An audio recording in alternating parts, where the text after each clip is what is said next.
இதெல்லாம் வந்து என்னோட சின்ன வயசு ட்ரீமு. ஆனா வந்து நான் நினைச்சேன் ஒரு 9 to 5 ஜாபுக்கு போயிட்டு நம்மள யாராவது கூப்பிட்டா பாட்டு பாட கூப்பிட்டா போய்க்கலாம், செகண்ட் ஆப்ஷனா சிங்கிங்கா வச்சுக்கலான்னு. ஆனா நான் பாடுனது தியேட்டர்ல என் வாய்ஸ் எல்லாம் கேக்குது, அப்படியே அவார்டு வருது. சடனா என் வாழ்க்கை மாறின மாதிரியே ஒரு ஃபீலிங் ஒரு நைட்ல அப்படியே ஆஸ் அ சிங்கரா. எஸ்.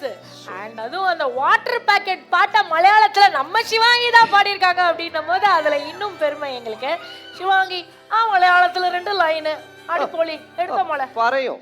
നീ എടുത്തു വരുന്നോലപ്പട്ടമായി ചുമ്മാ നടക്കും മധുരക്കട്ടിയായി വാചാല എന്നുയിരിൽ മനസ്സ് തൊട്ടായ അലിയാലുവ പോലെ പുഞ്ചിരിച്ചോനാ മനസാലിരിക്കും ഒരു പഞ്ഞി മിഠായ ആഹാ പഞ്ഞി മിഠായ അയ്യോ പഞ്ഞി മിഠായ ഹേ കാട്ടുമുളക് പോലെ നീ എരിവറിഞ്ഞ നെഞ്ച് ഈ മനസ്സ് കൊളുത്തി എന്നെ നീ മീനെ പോലെ റാഞ്ചി நீ மீன போல ஆஞ்சி மலையாளத்துல ராஞ்சி